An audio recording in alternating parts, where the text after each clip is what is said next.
Me pare.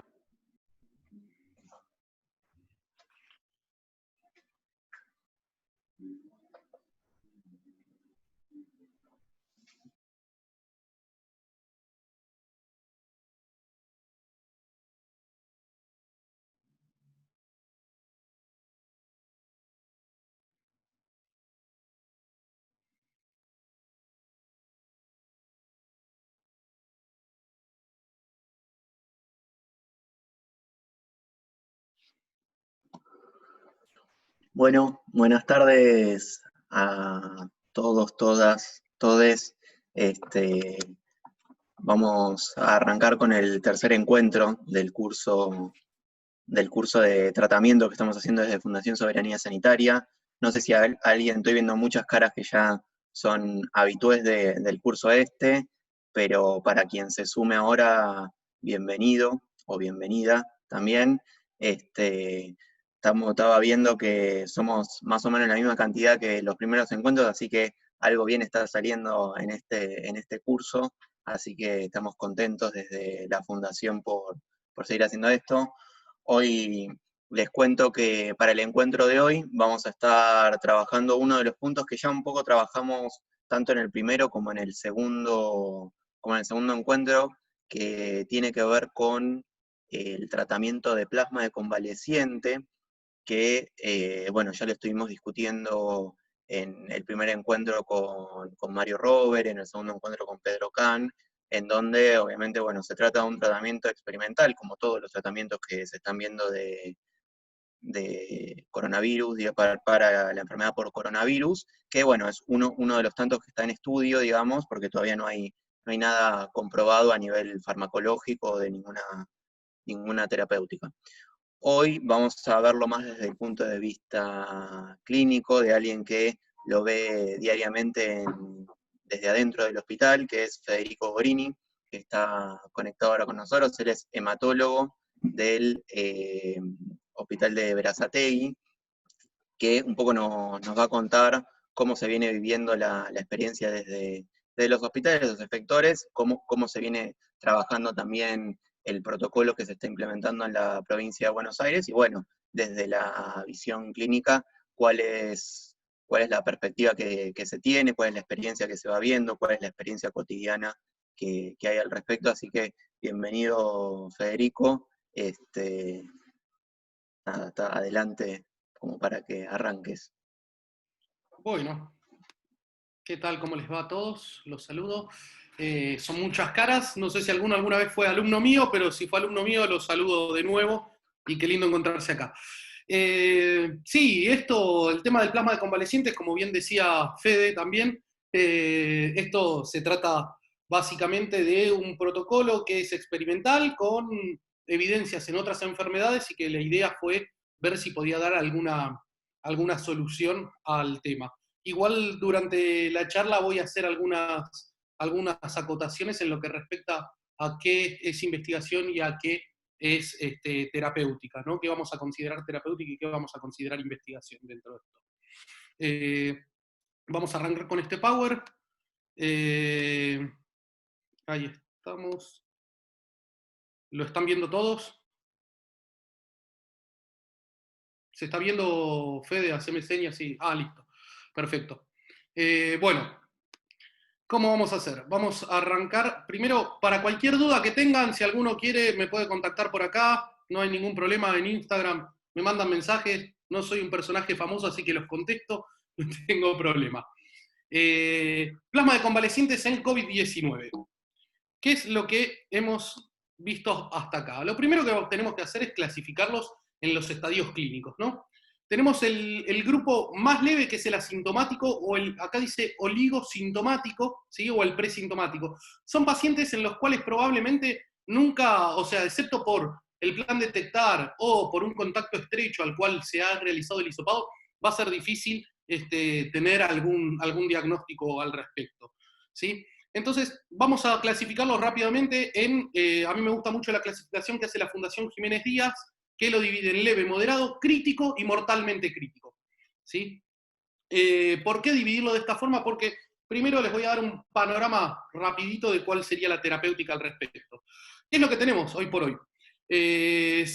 Para el tratamiento, para el leve, vamos a darle tratamiento sintomático, ¿sí? Más allá del seguimiento que podamos hacer. Paracetamol, ¿sí? Ibuprofeno. ¿Por qué lo puse en signos de pregunta? ¿Sí? Porque al principio de la pandemia se había dicho que el ibuprofeno, y sobre todo en una publicación de España, decía que el ibuprofeno o cualquier antiinflamatorio no esteroideo podía ser contraproducente. La realidad es que la Organización Mundial de la Salud pone que puede ser paracetamol o ibuprofeno. Nosotros teníamos una particularidad también al principio, que era el tema de que se nos podía mezclar con los casos de dengue. Entonces, sabemos que los antiinflamatorios no esteroideos en mayor o menor proporción inhiben la agregación plaquetaria, por ende podía ser contraproducente utilizarlo. Y por otro lado, el uso de antitusivos para calmar la tos de los pacientes. ¿Qué vamos a encontrar para los pacientes que ya están moderados?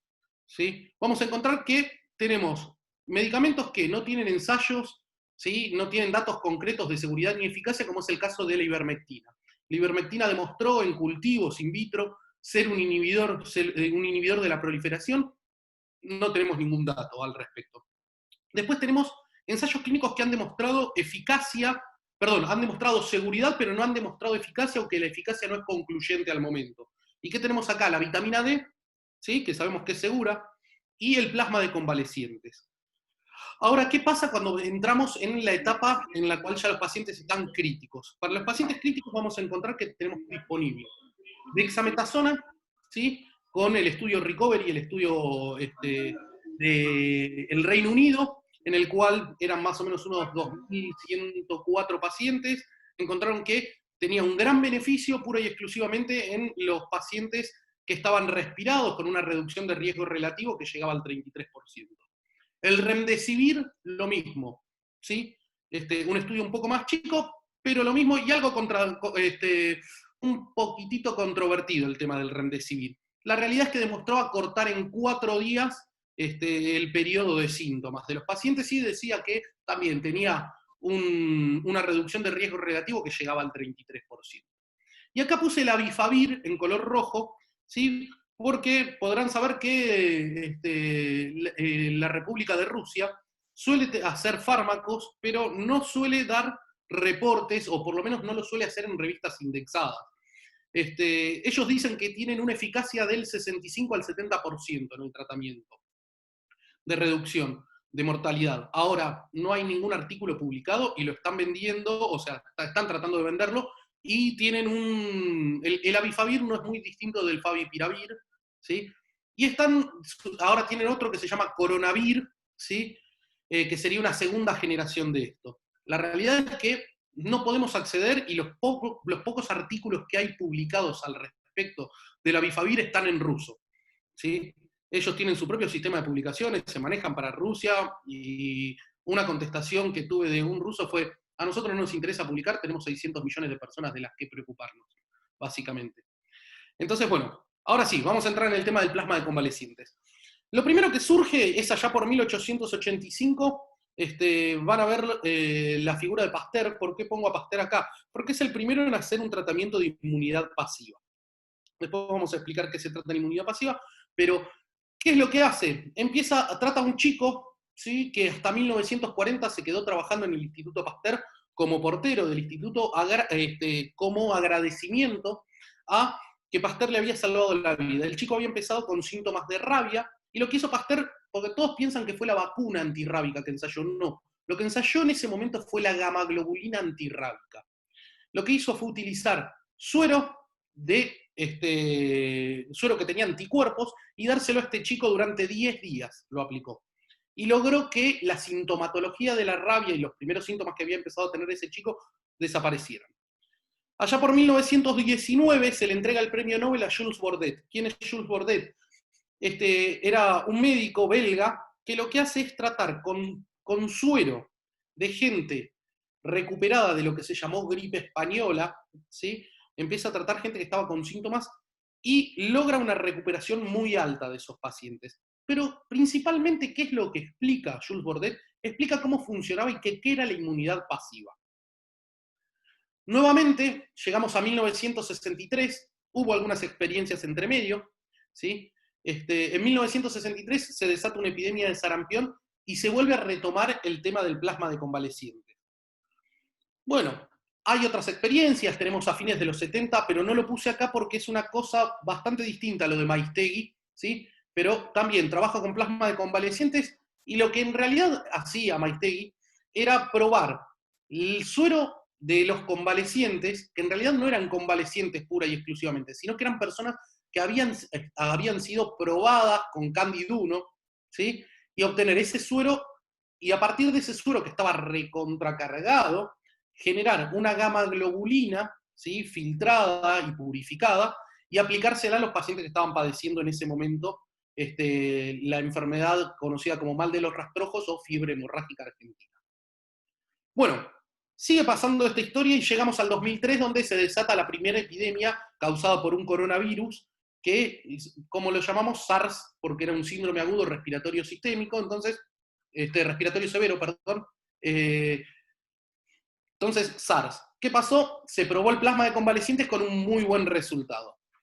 Llega el año 2012, segundo coronavirus que empieza a afectar, ahora ya no la región del sudeste asiático, sino que ahora empieza a afectar el Medio Oriente, y otro coronavirus, el otro era SARS, a este le ponemos MERS, y se vuelve a probar el plasma de convalecientes, también obteniendo grandes resultados. Con toda esta experiencia llegamos al 2020, y yo me acuerdo allá por los primeros días de marzo, cuando se comentó del primer caso, se nos ocurrió, junto con un grupo de médicos, plantear la posibilidad de tratamiento de plasma de convalecientes, y para el día más o menos 12 de marzo ya estábamos charlando con Nico para ver el tema de desarrollar plasma de convalecientes acá y ver qué eficacia daba. Entonces, ¿por qué surge los primeros días de marzo? Porque el día 27 de febrero un grupo de chinos hace una publicación en Lancet donde dice que habían transfundido 245 pacientes con plasma de convalecientes y que habían logrado reducir la mortalidad al 50%, al igual que el tiempo de internación. ¿Qué pasa? No volvieron a publicar sobre esto, ¿sí? Lo que ellos dijeron fue que dejaron de hacer experimentación y que pasaron a directamente tratar a la gente con esto. No tenemos datos de ese grupo. El único trabajo que hay es un trabajo que es un poquitito anterior a esto, que era con 10 pacientes críticos de este mismo grupo de trabajo.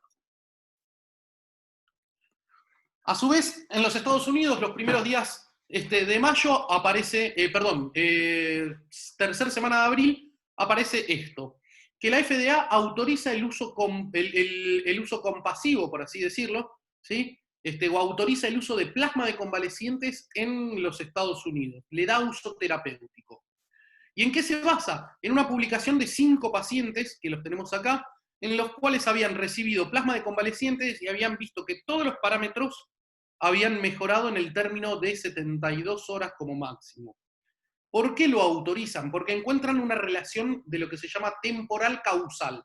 Es decir, que hay una relación en tiempo y hay una causa, ¿sí? Hay una causalidad asociada. Entonces, ¿qué veían? Que mejoraban los parámetros de lo que conocemos como PAFI, que es la presión arterial sobre la fracción inspirada, la presión arterial de oxígeno, mejoraba la temperatura, mejoraba el SOFA, el score de SOFA, pero sobre todas las cosas, otra de las que mejor evidencia había era la mejoría imagenológica. Y además los pacientes referían sentirse mejor. Entonces, con esto, la FDA dice, bueno, hagan plasma de convalecientes y veamos qué es lo que sucede. Entonces, ya un grupo muy grande de la Johns Hopkins, ¿sí? Y del Albert Einstein de Nueva York deciden dar una explicación de cómo funcionaría el plasma de convalecientes, y a partir de este paciente, que lo vemos en rojo acá, una vez recuperado, ya pasó a estar verde, ¿sí? A este paciente se le extrae la sangre, en la cual iba a haber anticuerpos de características neutralizantes. Esto se iba a inyectar en pacientes que estaban padeciendo la enfermedad, y el otro trabajo que ellos proponían era darlo al personal de salud que había estado expuesto a COVID, al coronavirus. Entonces, darle como tratamiento de profilaxis. ¿Cuál es el mecanismo de funcionamiento? Obviamente volvemos que es la inmunidad pasiva. Perdón.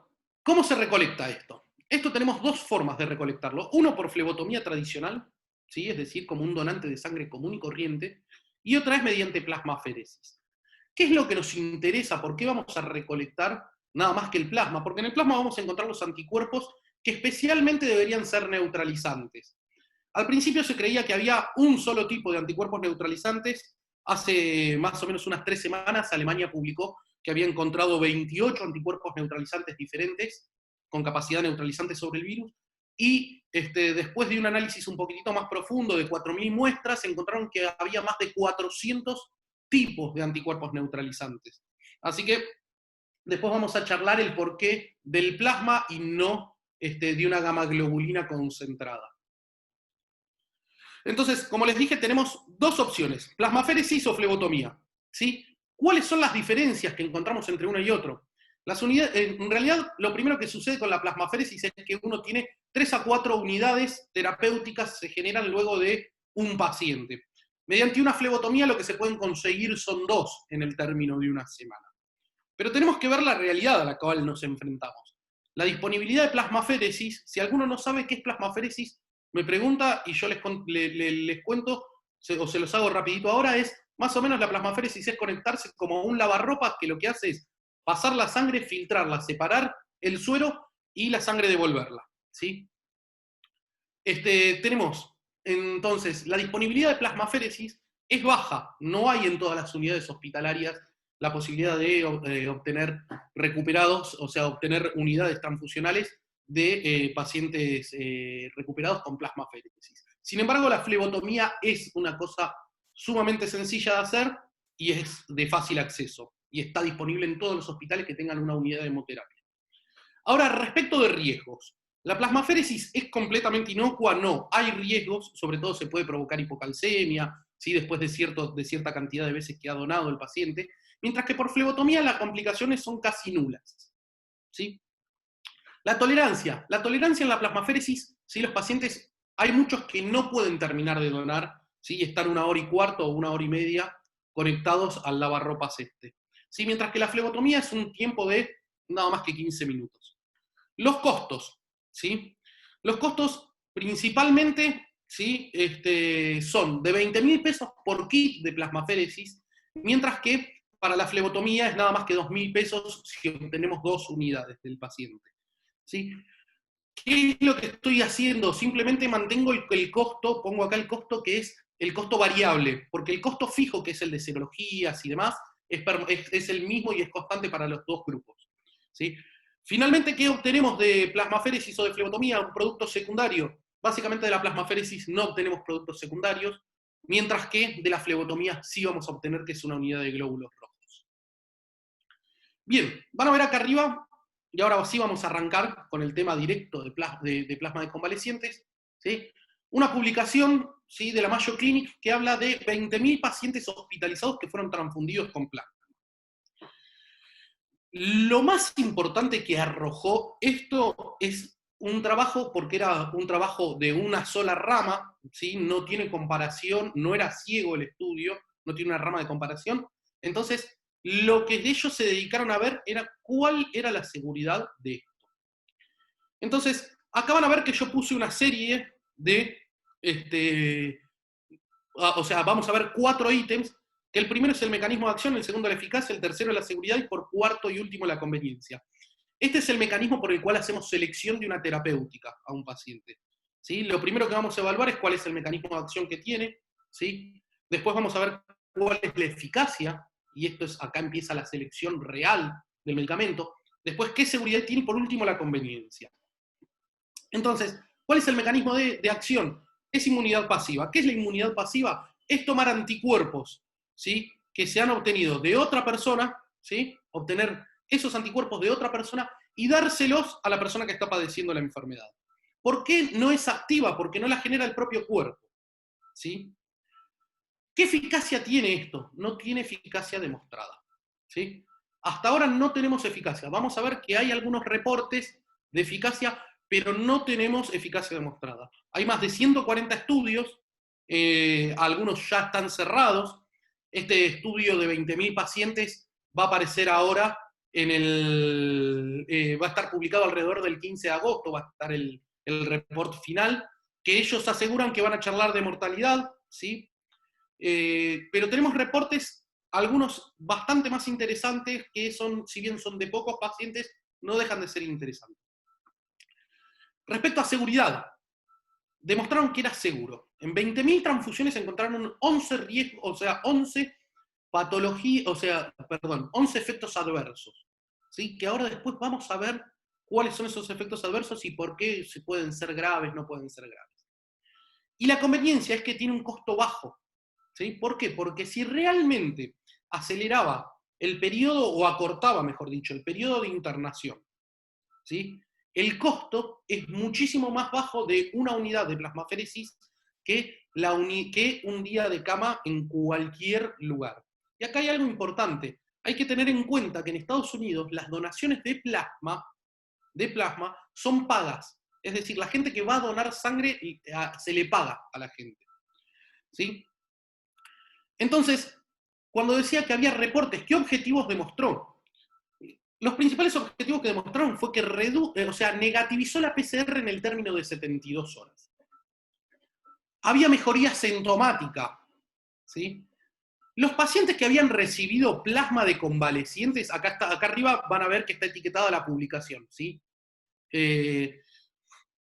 Los pacientes que habían recibido plasma de convalecientes, algo que se tenía miedo, era de que no desarrollen sus propios anticuerpos. Y se vio que no, que los pacientes sí lo desarrollan, ¿sí? En este estudio utilizaron una titulación de plasma de convalecientes que era de 1 en 640, y vieron de que los pacientes tenían, después de recibir plasma, títulos más altos, de 1 en 640. Había mejoría clínica de laboratorio. ¿Qué es esto? Ahora después vamos a ver los parámetros principales de alteración y que nos indicaban una progresión de enfermedad, estaban mejor luego de las 72 horas de haber recibido plasma de convalecientes. Y otra cosa que había es que mejoraban las imágenes, que en este caso los habían hecho por tomografía computada, mejoraban las imágenes también en el término de 7 días. Acá vamos a ver de estos parámetros. No le vamos a dar tanta importancia a los parámetros de abajo, que son los del hepatograma, que sabemos que realmente el hepatograma no tiene muchas alteraciones durante el cuadro de COVID, ¿sí? Pero vamos a ver que una de las cosas fundamentales que demostró el plasma es que mejoraba el recuento de linfocitos.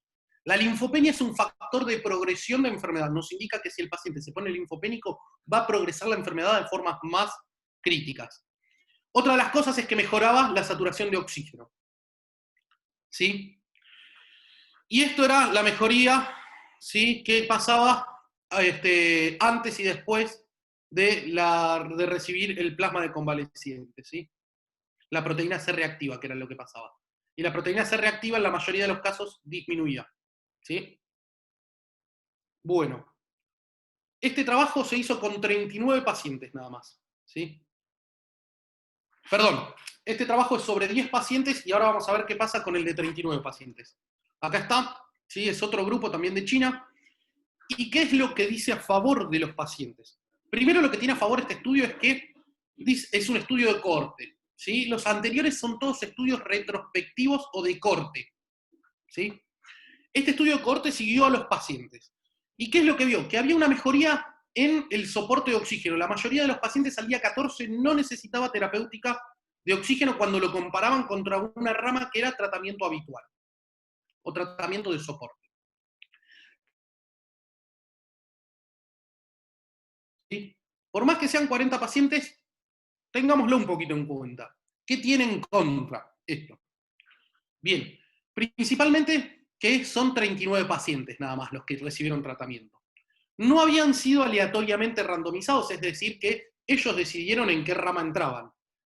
Los controles eran extempore. ¿Qué es un control extempore? Es decir, que no es en el mismo tiempo tenés el grupo tratado y el grupo de control. El grupo de control eran pacientes anteriores que no habían recibido el tratamiento. Otra crítica, y esto es bueno también porque esta crítica nos sirve para decir, bueno, por ahí el plasma de convaleciente solo no funciona, pero sí funciona asociado a. El plasma de convalecientes, había una mayor proporción de los pacientes que habían recibido plasma de convalecientes que habían recibido anticoagulación. Y sabemos que una de las complicaciones más grandes que tiene el COVID-19 es el desarrollo de una coagulación intravascular diseminada.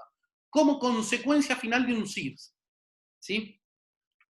Algo que no se entiende dentro de la publicación es que usan un término que es día cero, y no se entiende a qué le dicen día cero ellos. Y otra de las cosas que se encontraron es que había múltiples variables confundentes. ¿Sí? Entonces, retomamos los efectos adversos que pueden desarrollar el plasma. ¿Cuáles son los efectos adversos?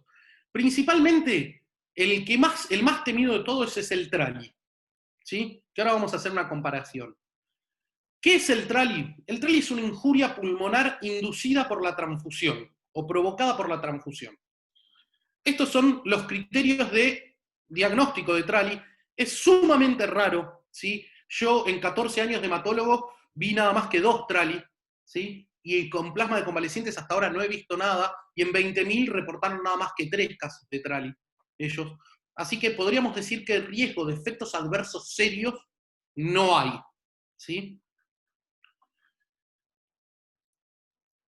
Bien, y el otro efecto adverso peligroso es el TACO, que es la sobrecarga cardíaca asociada a la transfusión, ¿sí? Vamos a ver que más o menos, acá vamos a ver que dice que 1 en 1200, 1 en 190.000, la incidencia está en 1 en 100.000, ¿sí? ¿Cuál es el mecanismo por el que se produce el trali? Es principalmente por formación o actividad de anticuerpos o de inmunocomplejos, ¿sí? El TACO simplemente es por sobrecarga de volumen, ¿sí? Entonces, el trali es un fenómeno inmunológico, mientras que el TACO no es un fenómeno inmunológico, es un fenómeno de sobrecarga. Básicamente los dos tienen la misma presentación, pero se diferencian en 2 cosas. El trali tiene fiebre, ¿sí? Mientras que a su vez presenta hipotensión, cosa que no da el TACO. El TACO da hipertensión porque hay sobrecarga de volumen, ¿sí? Bien, el diagnóstico, como les dije, está en el otro, la sobrecarga de volumen acá es mucho más fácil, ¿sí? Mientras que el tratamiento o la profilaxis de esto, ¿sí? Y acá quiero destacar algo que es muy importante. El trali generalmente se ve, ¿sí? Y se trata como una enfermedad autoinmune, ¿sí? Como una enfermedad con actividad inmunológica. ¿Hay posibilidad de disminuir la probabilidad de trali? Sí. Y ahora les voy a decir cómo es. Mientras que la mayoría de los casos de TACO simplemente se resuelven dando soporte básico con oxígeno, pero es generando diuresis. A medida que bajamos el volumen intravascular, vamos a mejorar el cuadro respiratorio, ¿sí? En casos más severos se puede hacer la flebotomía. No es lo que recomiendo, ya no se hacen más sangrías blancas, como se llamaba antes, pero bueno. ¿Cuál es la profilaxis? Y esto es muy importante del trali, ¿sí? La profilaxis viene en el donante del plasma. Y acá hay algo que hay que destacar, ¿sí? Principalmente se ve trali en personas que hayan recibido alguna transfusión en el término del último año, y en el caso de mujeres multíparas. Y es un fenómeno que tiene que ver con el HLA leucocitario, pero no importa, no vamos a entrar en profundidad de esto. Lo que importa acá es que es en mujeres multíparas. ¿Por qué? Porque el protocolo de donantes de la nación, ¿sí? Habla de que las mujeres que pueden donar son pura y exclusivamente nulíparas. No, eso es un error gravísimo. Ya sabemos que el 30% de las personas que quiera donar plasma no lo va a poder hacer porque los títulos de anticuerpos son bajos. Si encima de eso le agregamos que no las vamos a dejar donar a las mujeres porque hayan tenido un hijo o un aborto, ¿sí? Estamos con un problema mucho más grande, ¿sí?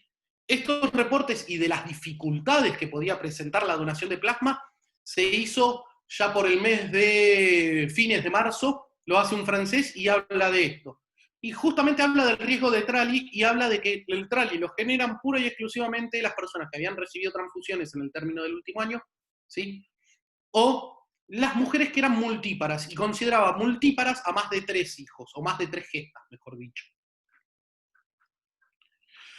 Bueno, esto es más o menos lo mismo que les había puesto antes, nada más que hay algunos parámetros de laboratorio, ¿sí? Que una de las cosas que van a encontrar es que en el trali el péptido natriurético cerebral tipo B está bajo, ¿sí? Mientras que en el TACO está alto. ¿Por qué? Porque hay insuficiencia cardíaca, nada más que eso, ¿sí? O la placa de tórax, que en el trali no muestra congestión, mientras que en esta sí, y puede haber derrame pleural, pero nada más. Bien, entonces, volvemos al tema plasma de convalecientes. Ya sabemos que es seguro el plasma de convalecientes. Pero ahora nos tenemos que plantear a quién se lo vamos a dar. ¿Sí? Las indicaciones, lo que nos dice este estudio de la Mayo Clinic, es que mientras antes lo demos, mejor resultado es. Y hacen un gráfico de una curva que es bastante interesante, en el cual dicen que la mejor eficacia se ve antes del cuarto día de que comenzaron los síntomas. La mejoría esa se mantiene en una meseta que llega al séptimo día y empieza a decaer levemente hasta el décimo día. A partir del décimo día tiene una caída mucho más pronunciada y llega al día 14 en el cual no tiene más efectividad el plasma de convalecientes. ¿Por qué? Porque también sabemos que hay una cuestión relacionada a la enfermedad, que la enfermedad se comporta de una forma entre el día 1 y el día 10, ¿sí? Que es pura y exclusivamente una enfermedad viral, y a partir del día 10 empieza a jugar un papel inmunológico, en realidad los monocitos, ¿sí? Empiezan a tener un papel en tratar de erradicar ese cuadro viral en el cual empiezan a generar un círculo proinflamatorio y vicioso sobre sí mismo. Entonces, en algunos pacientes que lo utilizan a partir del día 10, y es un trabajo muy chico, que no lo puse acá porque realmente no es muy interesante, ¿sí? Lo que dice es que el plasma jugaría un papel inmunomodulador. Es muy chiquitito, no vale la pena tenerlo en cuenta. Entonces, ¿cuándo lo indicamos? Cuanto antes, mejor. ¿Sí? ¿Cuál es la población más beneficiada en este tratamiento? Los pacientes que están moderados. ¿Por qué? Porque el paciente leve no necesita del plasma de convalecientes. ¿Sí? Ahora, si el leve se me transforma en moderado, sí, ahora es un paciente moderado. Bien, ¿en qué moderados voy a utilizar el plasma de convalecientes? En dos pacientes moderados. El paciente moderado que tenga factores de riesgo, que nos dice que tiene factores de riesgo de que progrese una enfermedad crítica. Y en el paciente que tiene una enfermedad moderada, pero que tiene factores de pronóstico malos. Es decir, factores como, por ejemplo, elevación del dímero D, aumento o duplicación de la proteína C reactiva basal. La ferritina no es un elemento muy útil, ¿sí? Porque ya se ve en forma tardía cuando los monocitos ya están demasiado activos. ¿Sí? En el paciente que tiene linfopenia, o en el paciente en el cual empezamos a ver que duplica, duplica el infiltrado pulmonar en el término de 24 a 48 horas, o en el paciente que tiene una saturación de oxígeno menos del 93. Es decir, son pacientes que tienen neumonía, ¿sí? Por COVID, y que tienen factores que nos están diciendo que va a avanzar hacia el cuadro crítico. ¿Cuál es el objetivo? Que no lleguen al cuadro crítico. ¿Sí? Bien, ¿qué poblaciones en estudios tenemos al respecto? Hay estudios en pacientes leves y en pacientes críticos, y en los críticos ya tenemos reportes y un montón, son todos de poblaciones chicas, pero hay un montón. ¿Y qué más nos queda pendiente, nos queda en el tintero? Es la profilaxis. ¿Sirve como profilaxis? Bien, no hay ningún dato. Este grupo no publicó ningún dato de profilaxis. ¿Sí? ¿Cuál es la situación que tenemos hoy en Argentina? Principalmente en la provincia de Buenos Aires tenemos una sugerencia terapéutica en la provincia de Buenos Aires y es uso compasivo. Y acá quiero ser muy, muy determinante en esto porque me parece muy importante que tengamos en cuenta una cosa. Cuando uno hace un ensayo clínico, lo que busca es conocimiento, no busca, ¿sí?, darle una solución al paciente. Busca conocimiento. Por más despiadado que suene, es así. Busca conocimiento. Cuando uno trata pacientes, busca dar una respuesta al paciente, ¿sí? Darle una respuesta no solamente al paciente, sino al sistema de salud en sí. Uso compasivo no viene de misericordia, no viene de salvataje, no viene de rescate, no viene de nada de eso. Viene de la traducción del inglés de compassionate use, que ¿qué se refiere el uso compasivo? Que cuando hay una terapéutica o un método diagnóstico, también lo dice, es el artículo 37 de la Declaración de Helsinki, ¿sí? Que cuando hay alguna terapéutica o método de diagnóstico que no tenga seguridad y eficacia demostrada, pero que por creencia del médico, acompañado de un grupo de expertos, ¿sí?, y con el consentimiento del paciente se puede solicitar realizar ese tratamiento. ¿En qué se basa el uso compasivo? En el raciocinio o el razonamiento fisiopatológico. ¿Sí? ¿Por qué es uso compasivo el plasma de convalecientes? ¿Sí? Porque no hay ¿sí? datos de eficacia del plasma de convalecientes. ¿Sí? ¿Y por qué no es uso extendido? Porque el uso extendido, también lo dice el artículo 37 de Helsinki, en el cual el uso extendido viene de los ensayos de investigación, ¿sí? En el paciente que se había demostrado que tenía beneficio, etcétera, etcétera, etcétera, y entre el periodo entre que el fármaco o la terapéutica terminaba el estudio y pasaba a estar disponible, registrado, ¿sí? En ese periodo alguien se tenía que hacer cargo del paciente, ¿sí? Y eso era el uso extendido. ¿Por qué no tenemos uso extendido acá? Porque no tiene ni eficacia ni seguridad comprobada. Si el plasma tuviese seguridad y eficacia comprobada, tendríamos un uso extendido del plasma. Bien, algo que es importante de aclarar, que uno por ahí piensa que la declaración de Helsinki tiene rango constitucional en la Argentina, y lamentablemente no. ¿Sí? En la provincia de Buenos Aires, a partir de la ley 11044 de investigación, sí se le incorpora. ¿Sí? Pero en lo que respecta a la nación, no, porque Argentina no tiene representante en la Asociación Médica Mundial. Entonces, no hubo nunca una adherencia de la Argentina a esto. ¿Sí? Sí nos quedamos con el Tratado de Nuremberg, ¿sí? Pero también tenemos un poquitito ahí, nos acercamos un poco a Helsinki al firmar el Tratado de Tokio o la Carta de las Américas, ¿sí? El pacto de San José de Costa Rica, por ahí entramos un poquito, pero no tiene rango constitucional ni está nombrado en ningún manual respecto de Helsinki.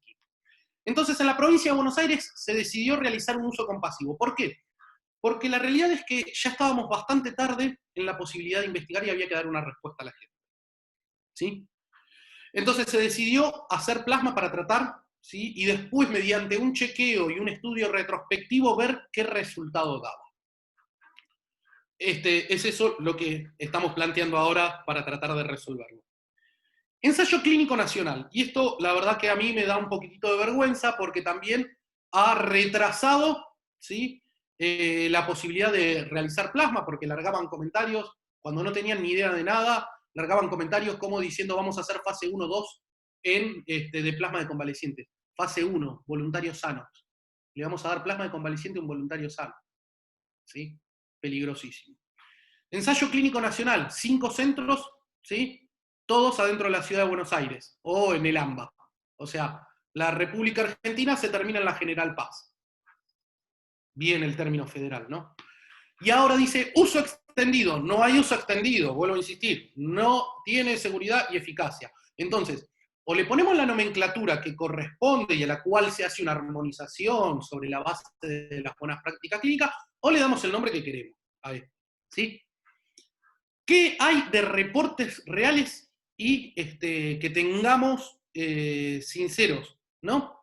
Tenemos un reporte que todavía no lo publicaron, ¿sí? No es absoluta, es relativa, perdón, porque ahí dice reducción de mortalidad absoluta y es reducción de mortalidad relativa, ¿sí? Que en el caso, se trataron en el CEMIC 70 pacientes críticos, los transfundieron, y les dio una reducción del 20%, ¿sí? De la mortalidad, lo cual sería buenísimo que lo publiquen.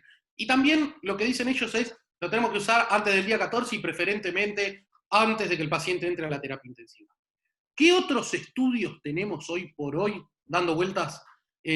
Acá tenemos el de la Fundación Infant, que quería trabajar sobre pacientes leves, o sea, se dirige a pacientes leves, con sintomatología leve y con un cuadro de reciente comienzo, ¿sí? Tratarlo precozmente y evitar que el paciente progrese. Estos pacientes tenían que tener ciertas características particulares, que eran más de, no me acuerdo si eran 55 o 65 años, con un factor de riesgo que indique progresión, ¿sí? Que pueda generar progresión.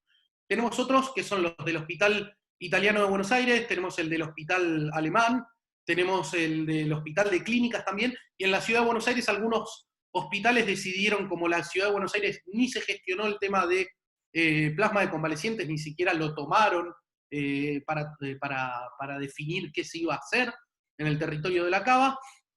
Directamente algunos hospitales lo pusieron como protocolo de investigación, y entre ellos, por ejemplo, el Ramos Mejía, que es el hospital en el cual yo hice mi residencia, donde me formé, y lo estaban presentando para tener como una terapéutica y decir, bueno, en estos pacientes vamos a hacer tratamiento, lo vamos a obtener de tal forma, lo vamos a hacer así, así, pero había muchos que no tenían nada al respecto.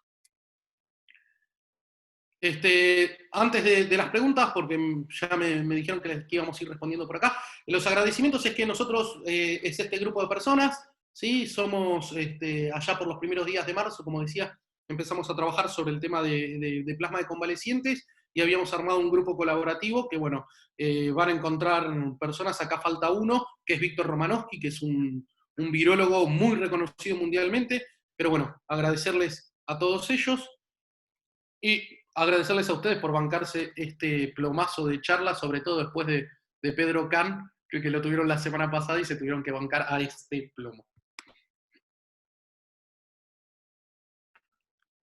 Bueno, gracias, Fede. Buenísima la charla, aparte fue bueno el recorrido también, clarificando algunos términos y poniendo un poco las cosas en su lugar en relación a cuáles son las expectativas en torno a este tratamiento que a veces se plantea de diferentes lugares. Muchas veces una de las cosas que planteamos nosotros desde la propuesta de este curso es clarificar un poco y usar como espacio de divulgación científica también algunas cosas que quizás a nivel mediático, incluso a veces también a nivel de discursos políticos, se plantean desde un lugar superficial o se plantean ciertos mensajes no del todo correctos, planteando expectativas en torno a un tratamiento que todavía está en estudio, ¿no? Eso me parece que es importante también como poder difundirlo, poder clarificar en qué situación estamos, también porque en definitiva las falsas expectativas muchas veces terminan generando situaciones bastante conflictivas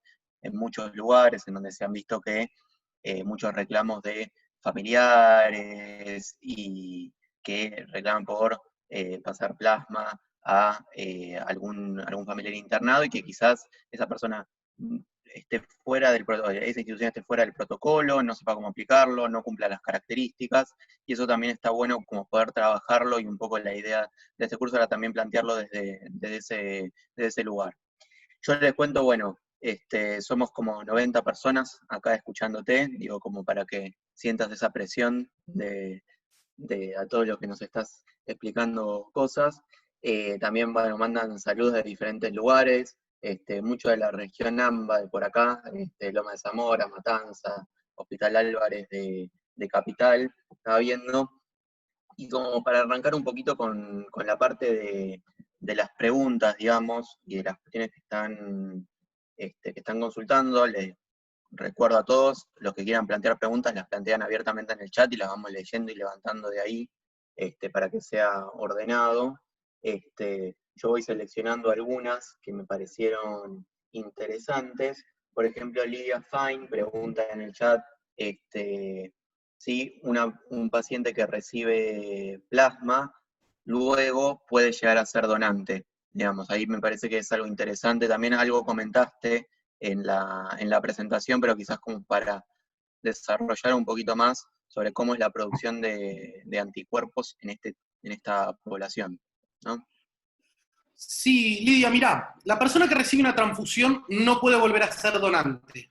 Y acá voy al porqué de no poder ser donante, ¿sí? Primero porque por la ley que tenemos de sangre, ¿sí? Que la verdad que, y esto lo quiero dejar bien en claro porque me ha chocado rotundamente, ¿sí? Que es el comentario de la Asociación Argentina de Hemoterapia, Inmunohematología y Terapéutica Celular, ¿sí? Porque ya dentro de poco se ponen ingenieros de la NASA también dentro de la nomenclatura, ya no sabemos ni qué son. El comentario de que personas homosexuales no pueden donar sangre. ¿Quién lo dice? ¿Por qué? En ningún momento se pregunta si la persona qué preferencia sexual tiene. ¿Sí? Aparte, una mente retrógrada, como decir, ay no, los homosexuales se contagian, los heterosexuales no. Dale, pará, papá, ya pasamos los 70, los 80 para pensar de esa forma. ¿Sí? O sea, hay algunos que evolucionamos y otros involucionaron. Y lo peor de todo, y acá lo quiero dejar en claro, es que justamente uno de los que firma eso es el que dice que las mujeres que tuvieron un hijo no pueden donar sangre, no pueden donar plasma. Tenemos que tomar una conducta, ¿sí? Es vergonzoso. ¿Por qué no puede donar sangre una persona que recibió una transfusión de plasma o una transfusión de sangre? Simplemente por el hecho este. Nosotros, más allá de todas las preguntas que hagamos y las serologías a la hora de establecer que esa transfusión va a ser segura, nos queda un riesgo, ¿sí? Nos queda un riesgo ahí, que es un riesgo que no lo podemos achicar bajo ningún método, ¿sí? Porque no tenemos ningún método diagnóstico que nos permita saber de que la persona no tenga o una hepatitis C en periodo de ventana, ni que tengamos un HIV en periodo de ventana y demás. Es decir, que suponete que yo agarro y saco sangre, saco plasma de esa persona, lo transfundo a otro, ¿sí? En ese momento lo he contagiado a la otra persona, ¿sí? Si yo le saco a esa persona, ¿sí? Este plasma, estoy teniendo un factor de riesgo que lo voy a estar transmitiendo y voy a generar una enfermedad por transmisión por hemoderivados en toda una cascada voy a generarlo, ¿sí? Punto número 1. Punto número 2, el paciente que recibe una transfusión, ¿sí? Tiene riesgo, aumenta el riesgo de generar un trali, ¿sí? En el que lo recibe. No en el que dona, ¿sí? Sino en el que lo recibe es el trali, ¿sí?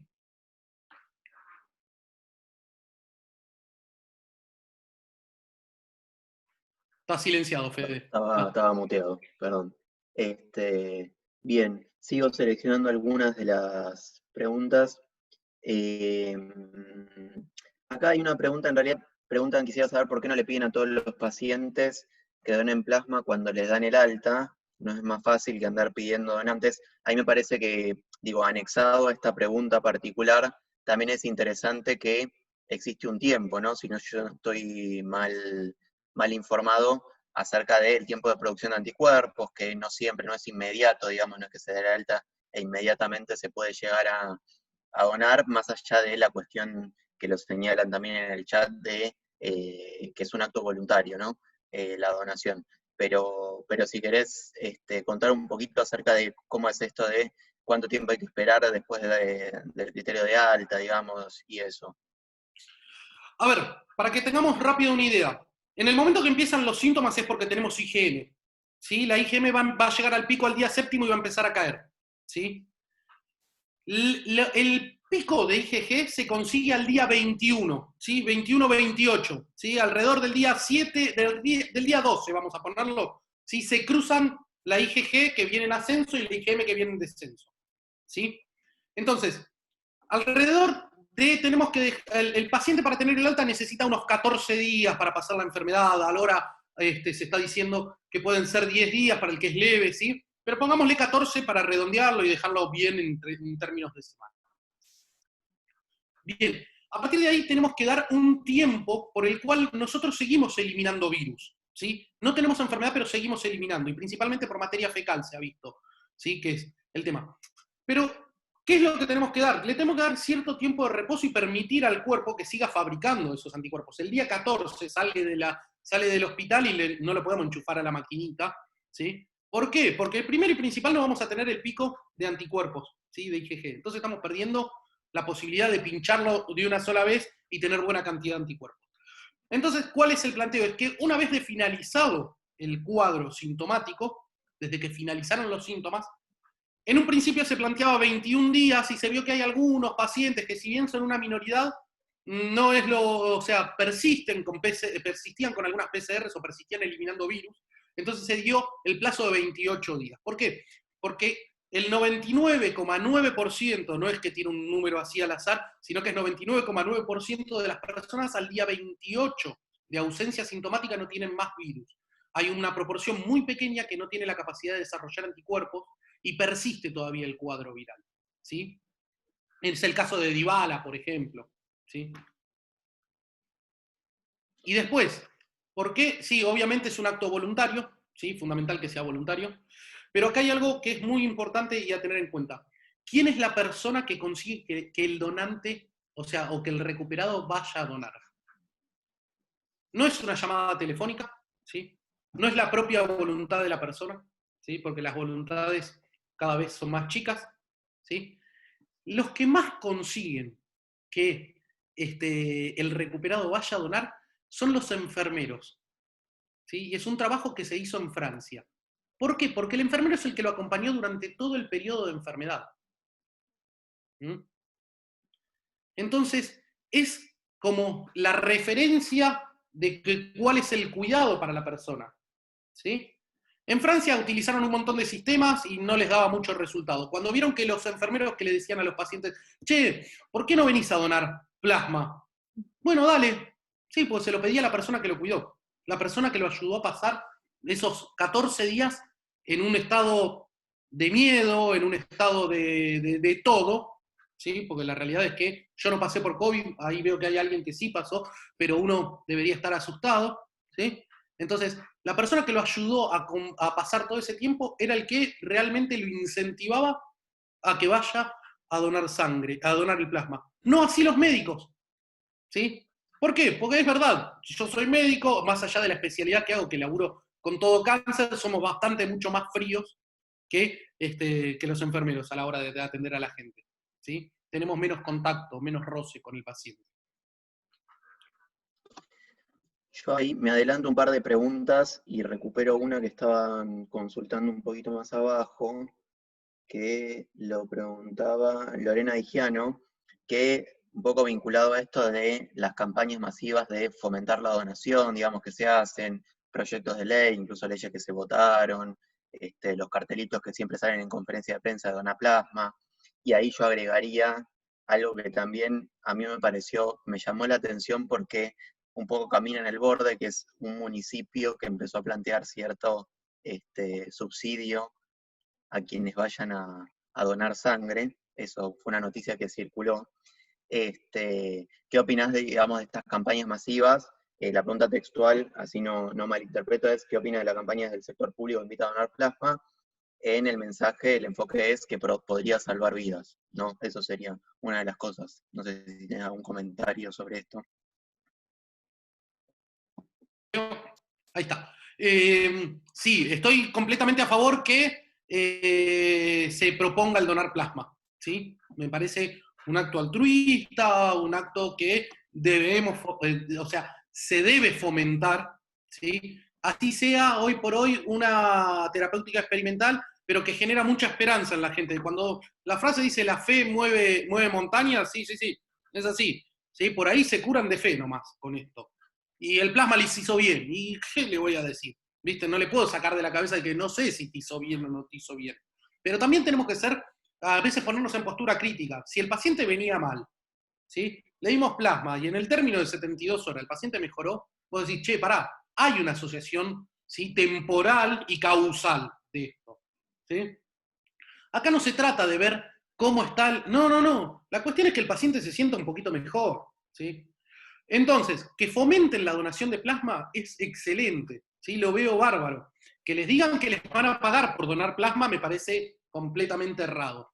Y me parece algo muy, muy bueno, muy bueno, lo que han hecho algunos comerciantes alrededor de los lugares donde se dona plasma, ¿sí? Que es, te regalo una docena de churros o berlinesas, porque hoy mi primo me etiquetó en una publicación de un comerciante. En La Plata les regalaban una milanesa con papa frita para 8 personas, con no sé qué todo. Está buenísimo. Yo estuve rompiendo las bolas, todavía no lo conseguí, pero sigo en el camino de tratar de conseguir una camiseta de Messi firmada, ¿sí? Para sortear entre los que donen plasma. Pero bueno, sí conseguí un casco de Valentino Rossi firmado, que me lo van a estar trayendo, calculo que la semana que viene, para sortear también entre los que donen plasma. Pero ahí alguien puso, seguí cuidándote, dona plasma, está buenísimo. Me parece buenísimo que se tome esa iniciativa, pero ojo, y acá hay que ser muy rigurosos, ¿sí? Nosotros le podemos decir a la gente que vaya a donar plasma, pero le tenemos que dar una respuesta, ¿sí? Porque me pasa que me dicen, Doc, estoy hace 3 días llamando para donar plasma y me dicen, en el hospital de clínica que no tienen lugar, en el hospital del cruce que atienden 2 por día, en el otro que no. Entonces, si fomentamos tenemos que dar respuesta, ¿sí? Porque el tipo que llama 3 veces, 4, a la quinta dice, anda la puta te parió, yo no llamo más, ¿sí? Y Sí, lo peor de todo es que tenemos un periodo muy corto para recolectar plasma, ¿sí? Que es más o menos de 1 mes y medio, 2 meses, ¿sí? Porque después los títulos de anticuerpos caen, ¿sí? Si bien se mantiene la inmunidad celular y se va a guardar en la memoria y todo, los títulos caen. ¿Mm? Entonces, tenemos que dar respuesta a eso. Está muy bueno que incentivemos, ¿sí? Si decimos, vamos toda la cancha, ahora sí, cuando vamos toda la cancha tenemos una sola puerta para entrar, se pone complejo. ahí eso es algo que hablamos en el primero de los encuentros del curso, justamente, que de hecho desde la Dirección de Investigación de Provincia de Buenos Aires estaba Mario Robert en la charla, por eso se discutió de esto, se socializó una dirección de correo electrónico y el contacto directamente como para que también podamos facilitar esa llegada, digamos, de los pacientes, que sabemos que a veces se colapsan las líneas, los medios que existen, digamos, siempre son cosas que terminan aumentando mucho la demanda y poca capacidad de respuesta, como vos decís. Así que sí. Yo me quería meter en una serie de preguntas que hay acerca de específicamente los protocolos de investigación que hay en Provincia de Buenos Aires, que hay como para ir repasando algunas. Diana Fernández consulta si se va a hacer o se está haciendo un ensayo clínico con pacientes tratados y sin tratar, un doble ciego aleatorio, en provincia, por un lado. Leo un par más así tenemos una respuesta integral. Después había una compañera, Sara, del Perón de Avellaneda, que es miembro del Comité de Ética, y nos invitaron a participar en el registro. Tenía entendido que el protocolo de plasma de convaleciente era de la provincia, o si provincia está adhiriendo al nacional. No sé si, Fede, tenés alguna información de eso o querés comentar algo en torno a estas preguntas. Sí. La primera pregunta, porque se me hizo medio complicado. Si hay algún ensayo en la provincia, no hay en estos momentos ensayo clínico doble ciego randomizado, excepto el de la Fundación Infant, ¿sí? En la provincia de Buenos Aires, ¿sí? Por lo menos que yo esté al tanto, ¿sí? No sé si hay algo más, eso deberíamos preguntarlo a la Comisión Conjunta de Investigación de la provincia, pero desconozco. Creo que el único que hay es el de Infant en desarrollo. Con respecto a, preguntaban en el Comité de Ética si la provincia adhiere.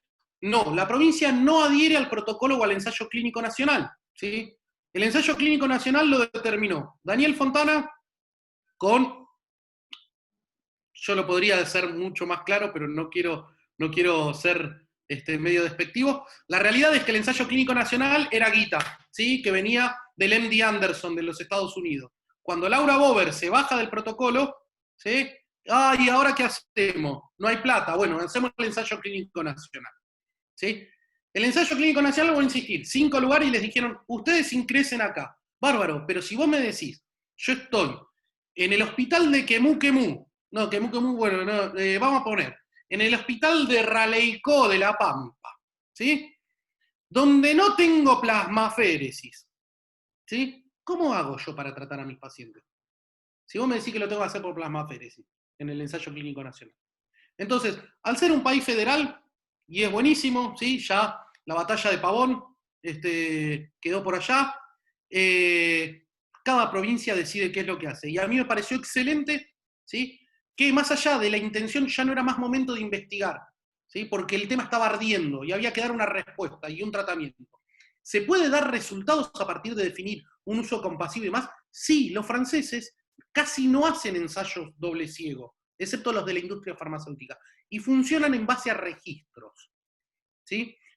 ¿Qué es un registro? Yo colecciono todos los datos del paciente, ¿sí? En una historia clínica que es muy exhaustiva, y después comparo mis poblaciones. No toda evidencia es necesario que sea un ensayo clínico, doble ciego, double dummy. No. ¿Sí? Hay formas de generar otras evidencias. No todo tiene que ser doble ciego, tapado, aleatorizado. No, tenemos otros métodos.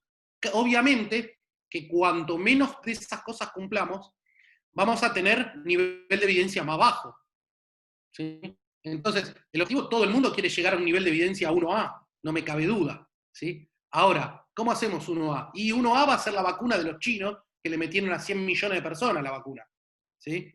Dijeron fase 2, fase 2, 3, 100 millones de personas. No juntamos ni 3 Argentinas, más o menos, vacunando, ¿sí? Ahí tenés un ensayo que con ni siquiera, ¿sí? Tenés un N que es poderosísimo. Entonces, el nivel de evidencia 1A tan rápido es muy difícil de conseguir. Estos 20.000, si hubiesen sido randomizados, doble ciego y todo, sí, hermoso, un número increíble, es un nivel de evidencia 1A. ¿Sí? Con un registro podemos tener un nivel de evidencia 2B y después meterlo en un metaanálisis con experiencias de otros lugares y demás, y obtener un nivel de evidencia 1. ¿Lleva más tiempo? Lleva más tiempo. ¿Sí? Pero bueno. Entonces, estuvo buenísimo que se haya decidido tratar a los pacientes, ¿sí? Dar una respuesta.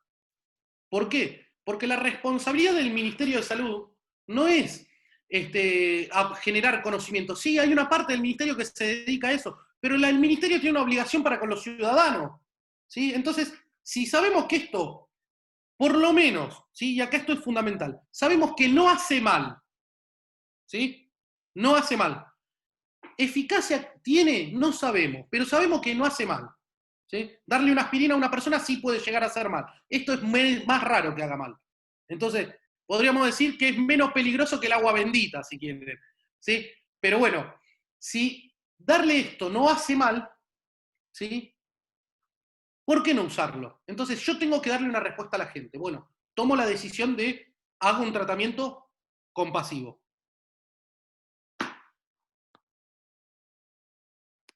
Bien, gracias, Fede. Ahí veo que la compañera que estaba consultando está en el hospital ahora, así que vamos, compañera, que está ahí laburando y bancando la parada, desde el hospital. Ahí veo eso. Un poco me meto, ya que estaban hablando más de la parte clínica, me meto en algunas preguntas que estaban consultando sobre cosas clínicas. Acá agrego una pregunta personal mía en torno a cuando planteaste lo de transfusión de sangre versus plasmaféresis, que era una duda que me surgió. ¿La plasmaféresis también permite una frecuencia de donación mayor a la donación, a la flebotomía o no? ¿Cómo es eso? ¿Cómo se plantea? Yo me lo pregunto en torno a, digamos, la velocidad de recuperación de glóbulos rojos, no sé, o sea, más duda de ignorante, ¿eh? No, a ver, uno puede donar plasma cada 3 días, ¿sí? Ahora, ¿cuál es el mecanismo? Yo te tengo que hacer una flebotomía, sacar el plasma y devolverte los glóbulos rojos, ¿sí? También puede donar por plasmaféresis cada 3 días, ¿sí? La realidad es que el mecanismo, porque cuando vos conectás al sistema de plasmaféresis, ¿sí? Se utilizan anticoagulantes, ¿sí? Que lo que hacen es evitar que la sangre se coagule y para después devolverla. Entonces eso puede generar una serie de trastornos en lo que respecta a los niveles de calcio, albúmina, trae algunos problemitas asociados, ¿sí? Por otro lado, hay gente que no la aguanta la plasmaféresis, ¿sí? La flebotomía, a ver, por ejemplo, pacientes nuestros que tienen una enfermedad que se llama policitemia vera, producen muchos glóbulos rojos, cada 3 días los desangramos, ¿sí? Hasta que logramos cierto valor de hematocrito, que es tener 45%. Sí, en realidad, ¿qué podemos hacer? Es sacarle al paciente, hacerle una autotransfusión, es decir, devolverle los glóbulos rojos, y volver a extraerle plasma al término de una semana. Que así lo hizo el CEMIC, ¿sí? El CEMIC, todas las unidades que usó son por flebotomía tradicional, no son por plasmaféresis, ¿sí? ¿Por qué? Porque dijeron, che, todo bárbaro, pero esto me sale 20 lucas por cada donante y a mí no me alcanza. Dijo. ¿Y qué hay diferencias entre el plasma que yo obtengo por plasmaféresis o el plasma que yo obtengo por una bolsita de sangre? Es el mismo. Bien, ahí sigo con algunas más de la parte clínica. Preguntan si existe alguna enfermedad que impida donar plasma. Sí, a ver, para poder donar plasma, la persona tiene que tener las mismas características que un donante de sangre, ¿sí? Entonces, no puede tener ninguna enfermedad de transmisión sexual detectable por serología, es decir, no puede haber tenido antecedentes o mejor dicho, no puede tener antecedentes de sífilis, porque si la BDRL me sigue dando positiva, no va a poder donar, ¿sí? tengo que descartar esa unidad. No puede tener antecedentes de hepatitis C, hepatitis B, ¿sí? No puede tener, por ejemplo, enfermedades neurológicas como convulsiones o epilepsias. Nunca en su vida puede haber tenido eso, ¿sí? Personas adictas a drogas no pueden ser donantes de sangre, ¿sí? Por ende no pueden donar plasma, ¿sí? A ver, déjenme acordarme. Bueno, HIV, lógico, no pueden haber tenido cáncer, ¿sí? Excepto que hayan pasado 10 años desde el cáncer, ¿sí? No pueden haber, esto es un tema bastante importante, porque lo prohíbe la ley. Personas que hayan estado presas en el término del último año tampoco pueden donar sangre, ¿sí?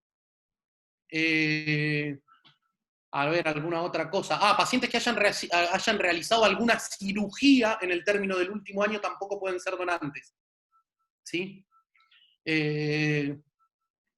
Y si estuvieron en contacto con algún fluido corporal o sangre por cuestiones de trabajo o lo que sea en el término del último año, tampoco pueden ser donantes, ¿sí?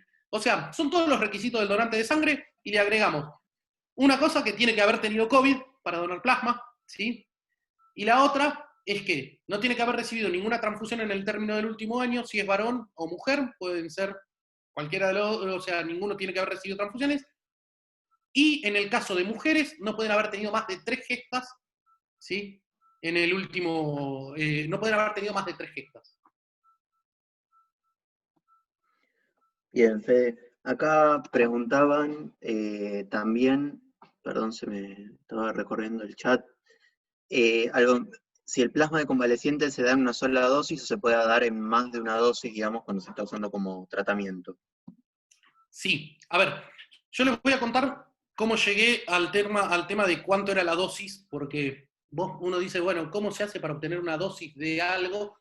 Yo soy docente de farmacología, ¿sí? Entonces, en algún momento hacíamos test farmacodinámicos y farmacocinéticos, y ahí llegabas a cuál podía ser la dosis, bla, bla, bla. Bueno, nada. Es un estudio muy grande hacer eso. Entonces, buscando bibliografía, me encuentro con el último tratamiento de plasma convaleciente que se había utilizado, era en el MERS, y me contacto con gente, ¿sí? Y les pregunto que por qué habían utilizado 200 a 250 mililitros de plasma. Y la contestación fue porque es lo que trae una bolsa. Simple y sencillo. Es lo que trae una bolsa de plasma, me dice. Bueno, ¿se puede utilizar más? Sí. Hubo protocolos que usaban 600 mililitros, hay otros protocolos que dicen que tienen que usar 400 mililitros, ¿sí? Y hay algunos que dicen que a las 48 horas se puede volver a utilizar plasma de convalecientes, ¿sí? O sea, puedo dar una dosis ahora y en 48 horas, si no logré una mejoría total, volver a repetirlo, ¿sí? Eso es factible y se puede hacer. Después hay cuestiones que son medias complicadas, ¿no? Que por ejemplo es, si pesa más de 70 kilos, le tengo que dar 2 dosis. Si pesa menos de 70, 1. Y el que pesa 69,900, ¿qué hacemos? Entonces, la lógica dice, utilizamos 1 en cualquiera, ¿sí? Excepto que tengamos personas que pesan más de 120 kilos, ¿sí? Y en personas que estén en, perdón, que no o sea, que no tengan lo que esperábamos en 48 horas, le podemos volver a repetir la dosis. Bien, Fede, acá recorriendo. Acá esto no sé si tenés información, no es específicamente de el tema de la clase de hoy, pero preguntan acerca de el dióxido de cloro, que no sé si vos estás en tema, igual puede, Sí, no sé si... sí. Les hago un repasito rápido del dióxido de cloro. El dióxido de cloro es una sustancia que se utiliza para limpiar superficies, ¿sí? No es para ingerir. Tanto así que si ustedes van a buscar recomendaciones de la Organización Mundial de la Salud respecto del dióxido de cloro, hay ensayos de a ver si la gente se había contaminado con dióxido de cloro, ¿sí? Imagínense lo peligroso que puede ser. Ahora vamos un poquitito más a ver cuando se mezcla esto de la fe y me voy a salvar de algún efecto milagroso. Tanto así que al dióxido de cloro se le dice sustancia mineral milagrosa. ¿Sí? Andreas Kahler, no me acuerdo cómo es bien el apellido, el muchacho pertenece a una iglesia, a una secta que se llama Génesis 2. ¿Sí? Cuando se pidió hablar con la secta esta, a ver por qué sponsoreaban esto, porque esto servía para cáncer, para HIV, para hepatitis C, para dolor de cabeza y ahora para COVID. ¿Sí? Me hace acordar a una de las primeras publicaciones que yo veía sobre el CBD y el aceite de cannabis, que en algunos habían puesto, se trata HIV, hepatitis, para gota, dolor de cabeza, picazón de nariz. Paremos un poco la mano. ¿Sí? Entonces, el dióxido de cloro para eso. El dióxido de cloro es sumamente grave tomarlo. Y no es broma. Y es peligroso. Y hay gente que lo está tomando. Porque una de las cosas que genera es metahemoglobinemia y coagulación intravascular diseminada. ¿Sí? Con una insuficiencia hepática terrible. ¿Sí? Entonces, cuando les pregunten del dióxido de cloro, además de que genera hematemesis, gastritis, ¿sí? El dióxido de cloro es para limpiar superficies. Es como utilizar soda cáustica. Muchachos, sí, la soda cáustica sirve para destapar cañería, pero no me voy a tomar soda cáustica porque... ¿sí? Igual que el agua con sal, me hago buches de agua con sal. El virus está dentro de la célula. ¿Sabés cuánto le importa la sal que hay afuera? Nada. Tengo una bomba sodio-potasio en la membrana que está, dale que va afuera, afuera, afuera. Sí, se me hinchó un poco la célula. Qué loco. ¿Cuánto querés hacer? Hay 2 millones, o sea, somos seres que tenemos 18.000 millones de años evolutivamente para lograr ser la imperfección que somos, ¿sí? Que nos hemos adaptado millones de mecanismos para que no pase cualquier cosa rara, y nosotros pensamos que metiéndole agua con sal vamos a curarnos del bicho. El cual probablemente está mucho más evolucionado que nosotros, porque ni siquiera requiere de una célula para vivir. Utiliza nuestra célula. O sea, cloro. ¿Cuánto le vas a meter de cloro adentro a una célula? ¿Tiene una cantidad de bombas de cloro para sacar? ¿Cuánto quiere meterle de cloro? Entonces, ¿qué hacemos? Porque entonces limpio con el ¿cómo se llama? El Mr. Músculo. Me lo tomo también, total. Si sirve y limpia, o me mando un trago de lisoform. Vamos. ¿Sí? Cuando alguien nos consulte eso, lo primero que le decimos, mirá, no va. Sí, y aparte, bueno, acá estaban comentando que yo no tenía esa información, que aparentemente en Bolivia se está usando bastante, no sé cómo es que se está aplicando eventualmente ahí, Y no en estuve Bolivia, leyendo ninguna el cosa. protocolo, el protocolo de plasma que hicimos nosotros, se lo dimos a la gente de Santa Cruz de la Sierra de Bolivia, y nos comentaron que tenían un problema muy grande con el dióxido de cloro, porque pese a que el Ministerio de Salud dijo que no, ¿sí? Igual, tenemos que ver la realidad de Bolivia hoy, ¿eh? El Ministerio de Salud dijo que no, el Parlamento, que básicamente está disuelto, dijo, sí, usen dióxido de cloro. Esto es terrible, es terrible. Bueno, de paso ahí comento, Rodrigo Sosa comparte algunos de los teléfonos también y el correo electrónico de uno de los centros del Centro de Hemoterapia de 3 de Febrero, que es el centro provincial, como para también difundir esos datos. Y después, bueno, Anabela Paciotti consulta a más operativo de la cuestión de donación, es si el grupo y factor influyen en quién puede donar o no. No influyen, ¿sí? O sea, todos pueden donar siempre y cuando cumplamos los requisitos que había dicho antes. Claro. Ahora, sí influye quién puede recibir qué, ¿sí? Si vamos al tema sangre, ¿se acuerdan que el cero negativo era el que le podía donar a todos sangre? ¿Sí? Bueno, ahora es al revés, ¿sí? El cero puede recibir solamente del cero. ¿Mm? ¿Por qué? Porque tenemos que pensarlo a la inversa ahora. Es decir, yo tengo un glóbulo, por ejemplo, el caso mío, yo soy A. En mi plasma hay anticuerpos contra el B. ¿Sí? Si yo le doy plasma de un A, ¿sí? A un paciente que es B, lo que voy a hacer es que esos anticuerpos vayan y lo hemolicen. ¿Sí? Entonces, En el caso ahora, el que puede recibir, el AB, ¿sí? No tiene anticuerpos contra nada, ¿sí? Ese le puede dar absolutamente a todos. Mientras que el 0 tiene anti-A y anti-B, ¿sí? Entonces no le puede dar a nadie ahora, ¿sí? Entonces lo mejor es siempre contra isogrupos. 0 contra 0, A contra A, B contra B y AB contra B, ¿sí?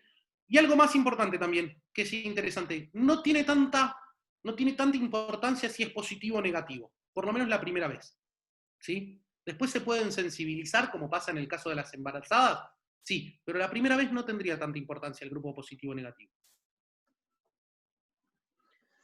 Bien.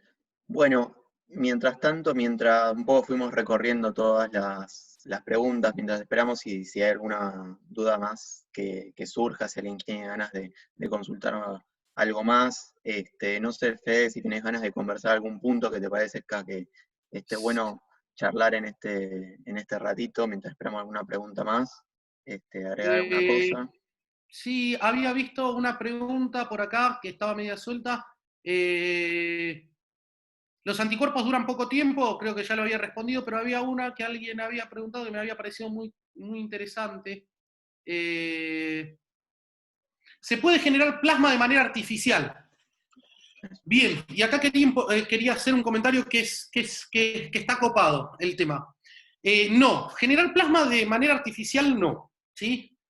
Sí lo que podemos obtener es anticuerpos monoclonales dirigidos contra, ¿sí? Eso está en proceso, se está haciendo, ¿sí? Pero algo que es interesante, que yo lo había dicho y después me olvidé y no lo comenté, y que después lo voy a decir, que es la comparativa de plasma de convalecientes contra gamma globulina, ¿sí? Purificada. ¿Qué pasó? Hay un estudio que es muy chiquito, ¿sí? Que hace el comparativo entre una y otra población, entre una y otra terapéutica, y no resultó beneficiosa el uso de gamma globulina purificada. ¿Y qué es lo que dicen ellos? Dicen, evidentemente en el plasma hay algo más que nos está haciendo funcionar esto de esta forma y no cuando tengo el anticuerpo puro. Ahí se empezó a charlar del tema de la inmunomodulación, ¿sí? La inmunomodulación del plasma de convaleciente. ¿Por qué? Porque hay algo que es sumamente interesante. Si yo agarro y si doso interleuquina 6 en el paciente que recibió plasma de convaleciente, saben que la interleuquina 6 puede tener un efecto proinflamatorio, ¿sí? Como también puede tener un efecto antiinflamatorio. Ojo, ¿sí? Todo depende de otra sustancia que es el factor de necrosis tumoral alfa, ¿sí? Si el factor de necrosis tumoral alfa está bajo la interleuquina 6, perdón, está alto, la interleuquina 6 hace un efecto antiinflamatorio. Si está bajo el TNF-alfa, hace un efecto inflamatorio. ¿Qué pasaría en la persona que está en el cuadro de una virosis al darle plasma? Le estaría aportando factor de necrosis tumoral. Es una de las cosas que dicen. El efecto inmunomodulador del plasma. También porque vos aportás otras interleuquinas antiinflamatorias al utilizar el plasma, que no las das con los anticuerpos. Hay un montón de cosas, ¿sí? También uno da, por ejemplo, defensinas, que conocemos poco, sobre todo en la forma soluble, están muy, muy presentes en el tejido. Bien, hay algunos que dicen que incluso habría que fortalecer el plasma con vitamina D por el mecanismo que genera. Hay muchas ideas. Pero bueno, eso es interesante. Y hay una forma que no es la humana de plasma de convalecientes, ¿sí? Que es el suero equino, ¿sí? El suero equino el mecanismo de acción es el mismo que el del plasma de convalecientes. Funciona exactamente igual. El caballo lo que tiene genera anticuerpos bicatenarios, ¿sí? También, igual que el ser humano, es decir, que son dos ramitas, viste que siempre se dibuja como una Y. Bueno, son dos ramitas, ¿sí? Es bicatenario, el del caballo, pero tenemos un temita acá, que probablemente sea menos seguro que el plasma de convaleciente. ¿Por qué? Porque al ser una proteína heteróloga y venir de otra especie, lo que nos va a generar es una enfermedad que se llama enfermedad del suero. Y quienes hayan trabajado con sueros antiofídicos, ¿sí?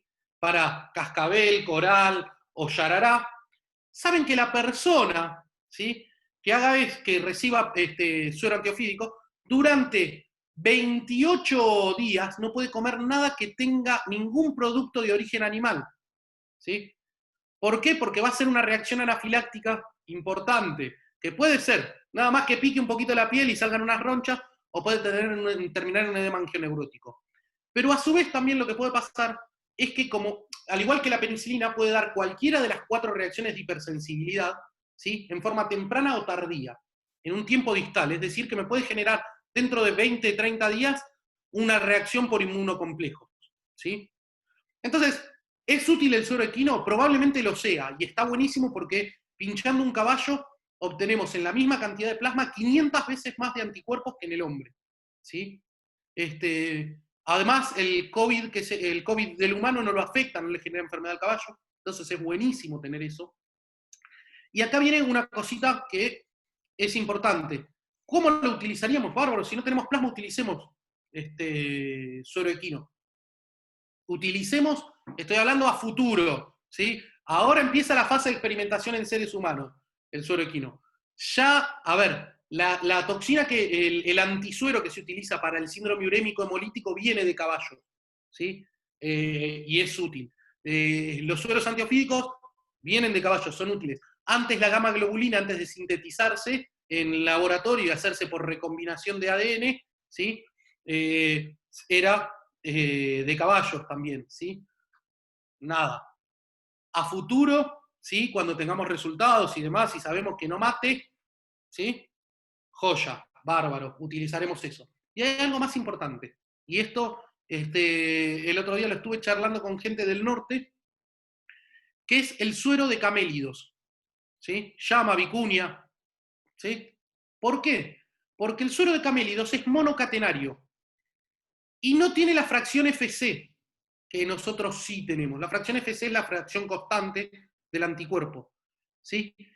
Entonces, conserva mucho la fracción variable, que es la que genera la lisis o la neutralización del virus, ¿sí? Pero la fracción constante no está. Y al ser monocatenario, el cuerpo muchas veces no lo reconoce como antígeno. Entonces podría ser una herramienta también para tratarlo. Así que estaban bastante contentos y iban a empezar a trabajar sobre eso. ¿Por qué? No es que se me ocurrió a mí, ¿eh? Esto pasó ya con el MERS, cuando, o sea, acá tenemos llama vicuña, allá tienen otros camélidos, ¿sí? Con 2 jorobas, básicamente. Bien, buenísimo, Fede. Bueno, ahí estaba viendo un poco, recorrimos las cuestiones que fueron surgiendo, digamos, en las preguntas. Yo adelanto también la semana que viene, la charla es con Fernando Pollack, que es de la Fundación Infant y es justamente una de las que está llevando uno de los protocolos que comentabas vos, Fede, hace un rato, que tiene que ver con esto, con en general elegir sobre una población en general con algún factor de riesgo, sobre todo edad avanzada, digamos, engancharlos en una fase temprana de la enfermedad como para ver a ver si la aplicación temprana podía llegar a disminuir la incidencia de cuadros moderados o severos, que bueno, será un tema de discusión para la semana que viene, en donde se va a estar un poco discutiendo específicamente de los protocolos en curso, no solamente de la Fundación Infant, sino algunos otros que también se estén discutiendo. Yo les comento también desde la parte de la Fundación, pasando a otro tema distinto de las actividades que hacemos habitualmente, dentro de estas actividades virtuales que estamos haciendo. Nosotros hace muy poquito sacamos un número que está colgado en la página nuestra y que también está en nuestras redes de la revista Soberanía Sanitaria, un número especial vinculado a los ejes que habitualmente trabajamos como política sanitaria, salud y trabajo, género, ciencia, pero vinculados específicamente a la pandemia, ¿no? Nosotros ya hicimos varias presentaciones en la revista con mesas redondas, digamos, en donde se discutió sobre cada uno de estos ejes, y vamos a estar concluyendo las presentaciones este lunes con un tema que es interesante también para trabajar vinculado a la pandemia, que es bioética, ¿no? Que fue algo que se discutió bastante en Europa sobre todo, vinculado sobre todo a qué pasó cuando se saturaron los sistemas de salud, qué decisiones hubo que tomar. Ahí tenemos un panel interesante con invitados de Brasil también, así que va a estar bueno también poder discutir de eso, que no es un tema que habitualmente tratemos en la revista, pero que sí nos pareció que ameritaba poder discutirlo, así que bueno, paso el chivo, digamos, de la actividad del lunes, es abierto, gratuito para todos y todas los que se quieran sumar y escuchar y participar, digamos, bajo esta modalidad tipo seminario que estamos haciendo, así que todos invitados. Y bueno, Fede, muchas gracias por la charla. Ahí Manuela, que también hay que agradecerle, Manuela es nuestra responsable de comunicación de la fundación, es esa persona que está detrás del loguito de la fundación que ven ahí en la pantalla y que es la gran artífice de todos estos encuentros y la que puede coordinar un poco que todos nos podamos conectar bien y escuchar bien, así que también un agradecimiento a Manu, que está ahí. Ella puso el link de la revista por si quieren meterse a chusmear. Así que bueno, nada, muchas gracias Fede por haber participado. No sé si quieres hacer algún comentario final. Y Sí, bueno. sí, sí. Porque vi unas cositas más. El tema tatuaje, sí, 6 meses, en algunos dicen un año, pero tenemos que hay algo que hay que jorobar, que es que se actualice la ley de donación de sangre, ¿sí? Porque todavía tenemos una que es de hace muchos años atrás, cuando los periodos de ventana eran mucho más largos. Pero para decirles que, bueno, el plasma, básicamente como para cerrar la idea, es que el plasma de convalecientes se está probando en Estados Unidos. El otro día escuché que dijeron que Brasil no lo está, sí, Brasil lo está haciendo, la Universidad de San Pablo con un protocolo que lo hicimos nosotros. Bolivia está empezando a tratar en Santa Cruz de la Sierra con plasma de convalecientes. Yo se lo di al embajador de Ucrania porque lo están haciendo en Ucrania. Lo probaron en Alemania, lo están probando en todos lados. Tenemos que esperar, tener un poquito de paciencia, es una enfermedad nueva, necesitamos generar datos. Y bueno, ojalá sea útil, ¿sí? Quizás dentro de 6 años decimos, mirá esta porquería que usamos, ¿sí? Porque nos pasa con todo. Mirá esta porquería que le dimos a la gente. Yo me río mucho de algunos medicamentos que utilizamos para quimioterapia, ¿sí? Decimos, mirá esta porquería, ahora lo decimos, en ese momento creíamos que era la panacea, ¿sí? Y de eso está bueno, ¿sí? Porque es lo que nos sirve a ir progresando y decir, bueno, che, pará, vieron que esto era una porquería, pero ¿por qué es una porquería? Porque ahora tengo algo que es mejor. Y ojalá sí sea, ¿sí? Entonces, bueno, gracias por haberse bancado al plomazo con la charla, ¿sí? Y nada, cualquier cosa, cualquier duda me pueden contactar, si les puedo dar una mano en lo que necesiten, aquí estoy. Un saludo grande. Y gracias a vos, Fede, a Nico y a todos por haberme pedido esto, porque la verdad que me encanta poder estar entre gente que realmente está interesada en el tema. Buenísimo, muchas gracias Fe y muchas gracias a todos y todas por haberse conectado y haber compartido este rato como para seguir avanzando en todo esto y compartir también, pese al aislamiento y todos estos momentos colectivos de intercambio. ¿Sí? Así que bueno, un saludo para todos, nos vemos el jueves que viene en el nuevo encuentro, ¿sí? Y el lunes en la presentación de la charla. Sí, Una Fede, cosita, una cosita. Le voy a pasar dentro de un ratito a Carla este mismo trabajo en un PDF para el que lo quiera tener y leerlo. Las diapositivas las tiene ahí, ¿sí? Porque le pasé una, pero es una versión más chiquitita, ¿sí? Así que bueno, se lo paso y que después se lo envíen al que lo quiera. ¿Listo? El Gracias. como correo Fede, de nosotros lo Gorini. mandamos a los...